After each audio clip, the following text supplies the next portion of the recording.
Så fik Ulfbot alligevel den begravelse, han drømte om. Jeg så ham selv falde om på slagmarken og kunne se, at slaget var dødeligt. Ulfbot var min herre gennem mange, mange år, og jeg har altid været stolt af at tjene ham både hjemme og ude. Som fyrste var han dygtig til at indgå de rette alliancer, men denne gang kom det til at koste ham dyrt. Han kom en aften til mit hus og fortalte, at han havde fået besked sydfra, fra selveste cherusker-høvdingen Arminius. Et gigantisk slag mod romerne var under planlægning. Vi måtte hjælpe til, det skyldte vi dem. Inden vi tog afsted, gav jeg et løfte til Ulfbot. Hvis han faldt, ville han have en fyrstelig begravelse, et minde til evig tid for hans folk.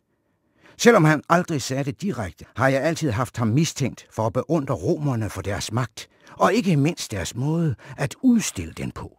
Ulfbot ville ikke bare have en helt vanlig begravelse. Nej, der skulle noget særligt til. Derfor havde jeg fået nøje instruktioner på, hvordan han ville markeres derhjemme. Det var vigtigt for ham, at hans personlige våben kom med hjem, og han lagde også vægt på, at det romerske drikkeudstyr kom med. Selvom det var besværligt, havde han insisteret på at medbringe hele sættet til krigsmarken, også den store bronzekedel. Jeg ved ikke, om han troede på en form for beskyttelse gennem de kostbare ting. Hans afdøde krop krævede han heldigvis ikke, at jeg bragte hjem, men ligbålet ville han alligevel have. Urnen skulle dog laves hjemme i landsbyen hos den pottemager, der havde lavet urner til hans familie gennem tiderne.